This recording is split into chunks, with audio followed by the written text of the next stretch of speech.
ये ले, खुद ही देख ले।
तुम लोगों की इस हरकत से यही पता चलता है कि कितनी ऊंची सोच है तुम लोगों की। कितनी ऊंची सोच। क्या मतलब अम्मा? हम आभा और करण के अच्छे जीवन के लिए प्रार्थना करने गए थे। वहां महाकाल के मंदिर में ये प्रसाद मिला, जिसे हम आभा के लिए ले आए। शैली ने हमसे पूछा कि इस डब्बे में क्या है। हमने कहा आभा के लिए आशीर्वाद है मेरा।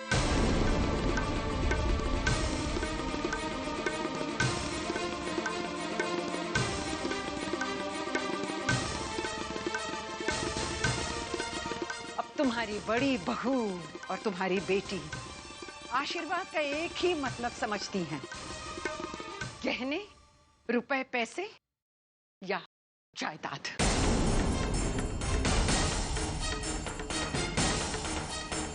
वीर। जी दादी। बेटा इधर आ। ये मेरी चाबी ले जा, मेरी अलमारी से वो भारी सीता हार ले आ।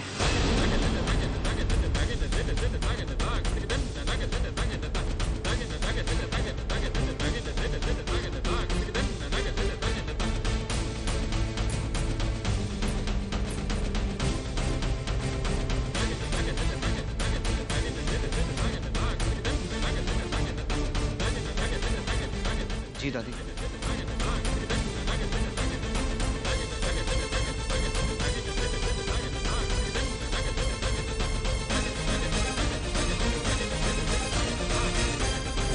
तुझे पता है जग्गू, हमने वो हार क्यों मंगवाया?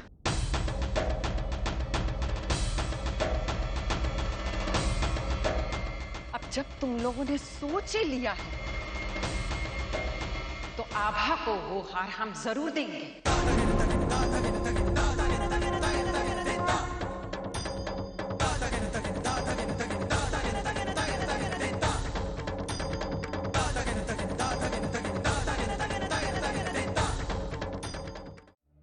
अब जब तुम लोगों ने सोच ही लिया है तो आभा को वो हार हम जरूर देंगे।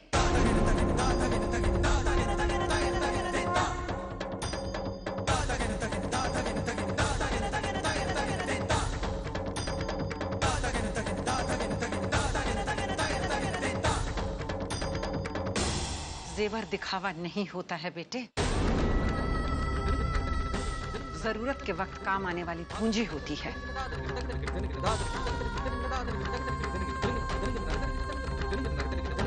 जो परंपराओं का मान रखे, संस्कारों का मूल समझे, उनका ही हक बनता है, सिर्फ उनका, उन जेवरों पर।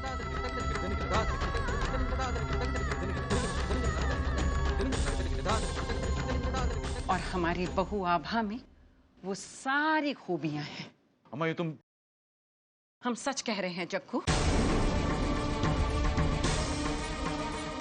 आभा हमारी बहू है, हम जो चाहें उसे दे सकते हैं।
नहीं दादी, हम बहू, चुपचाप अपने बहू होने का फर्ज निभा और हमें अपना सास होने का फर्ज निभाने दे।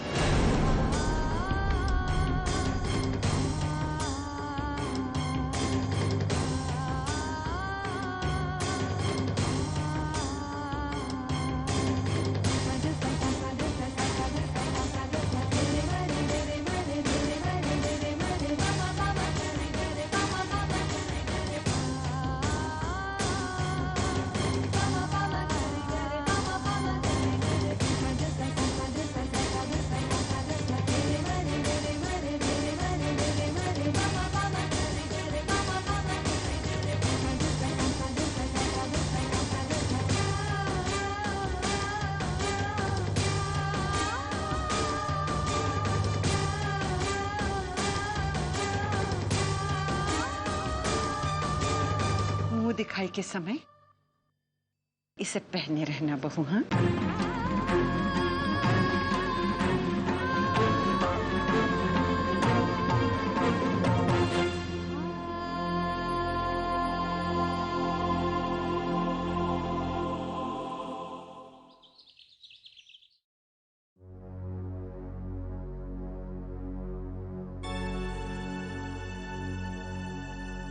माँ चाय।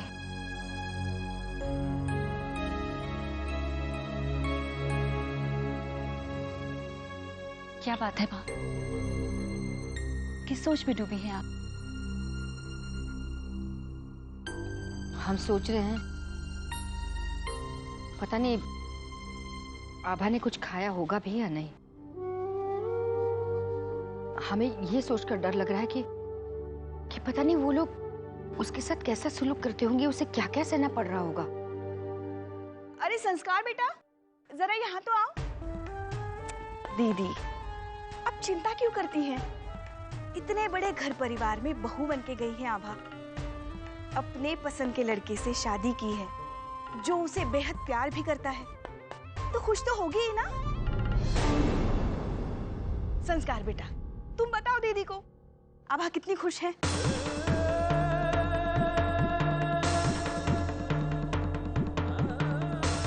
अरे बताओ ना, तुम गए थे ना उसके घर?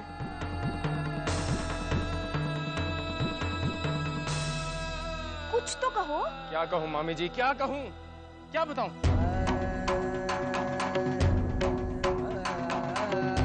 यही कि स्वर्ण भवन की बहू बनने के बाद वो एक स्टोर रूम में रह रही है, जहाँ सिर्फ टूटी फूटी चीजें पड़ी हैं। उस परिवार के लोगों के साथ उठने बैठने की भी उसे इजाजत नहीं है।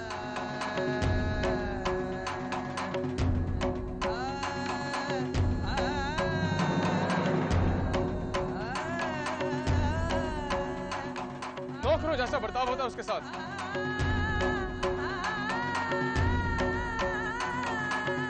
हम जब उसे पग फेरे के लिए लेने गए तो हम आपको कारण नहीं बता सकते, पर हम आपके साथ नहीं जा पाएंगे। आना चाहती थी वो, आप सबसे मिलने आना चाहती थी वो आना चाहती थी वो यहाँ आना चाहती थी आप सबसे मिलने के लिए, जब उसे पग फेरी के लिए हम लेने गए।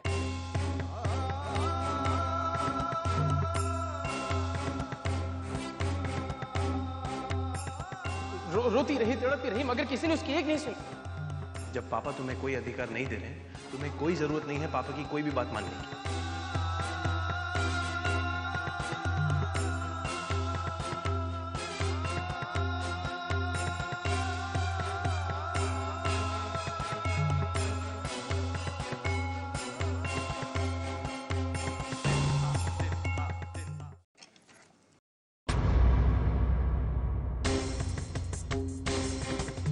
दवाइयाँ?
लाखों रुपए का हार पहनने वाले की ये हालत। डस्टबिन में कुछ ढूंढ रही है।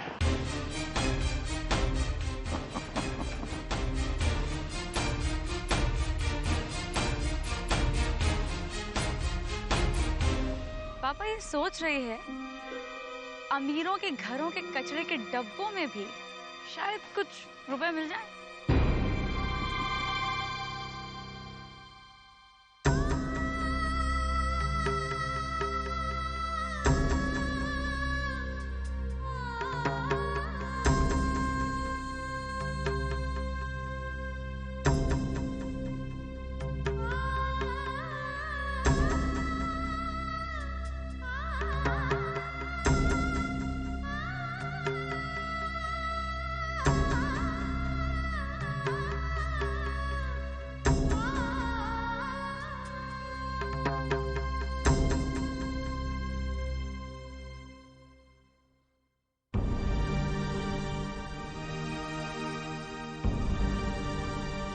शैली भाभी, हम आपसे ज्यादा कुछ नहीं कहना चाहते।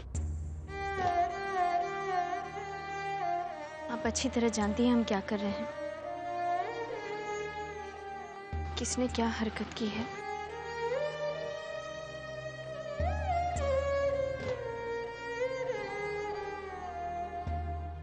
हम आपसे हाथ जोड़कर विनती करते हैं, अगर आप हमारे बारे में अच्छा नहीं सोच सकती तो कम से कम बुरा तो मत सोचिए। बस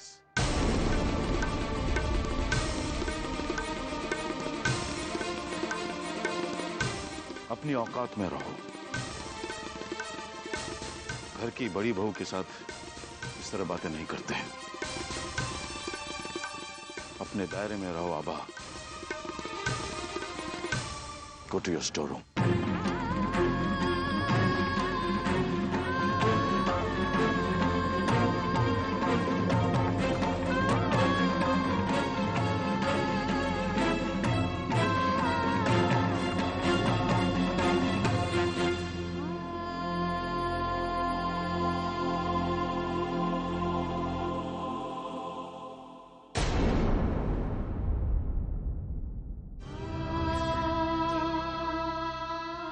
कितनी जरूरी थी वो दवाइयां करण के लिए,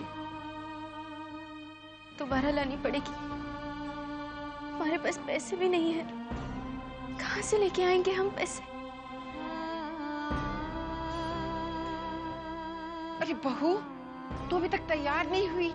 पड़ोस की औरतें आ गई हैं ना मुंह दिखाई के लिए। जी दादी।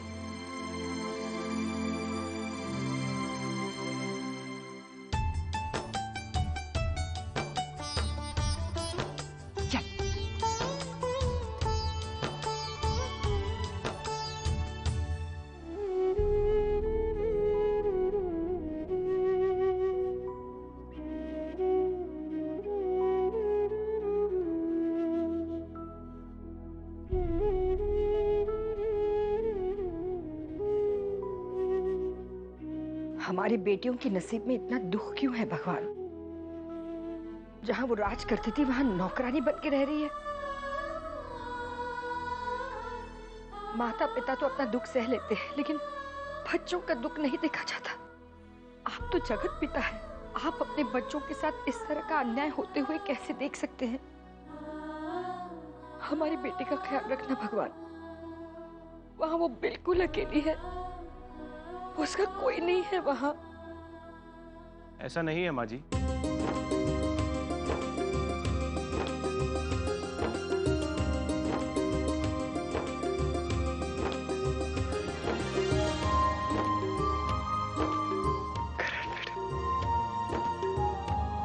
आप भूल गई माँ जी, मैंने आपसे वादा किया था कि आभा को कभी भी किसी तरह की तकलीफ नहीं होने दूंगा।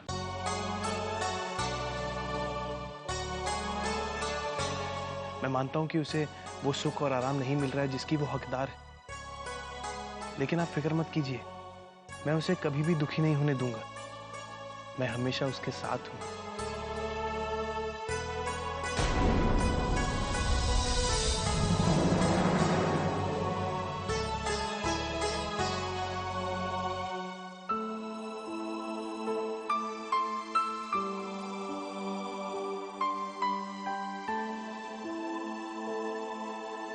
ये आपके लिए।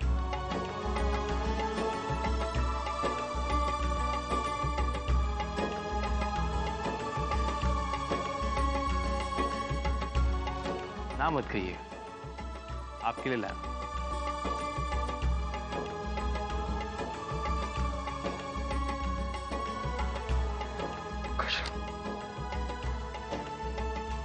प्रकाश भैया को चेक्स और स्ट्राइप्स पसंद है।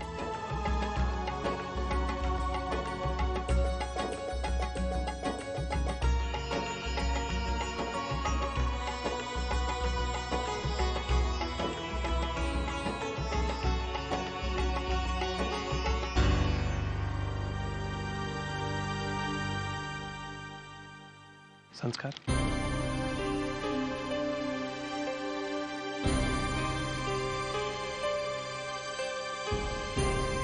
Excuse me.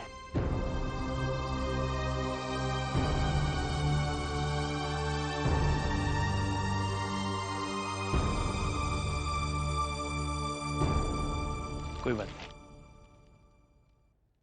आप दे दीजिएगा।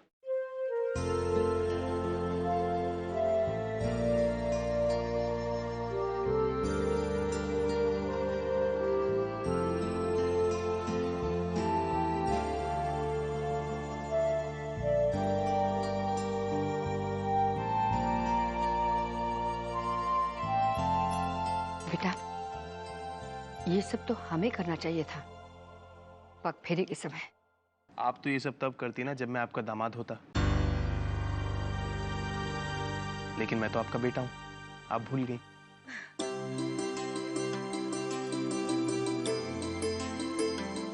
ये पिताजी के लिए है। चुप रहो।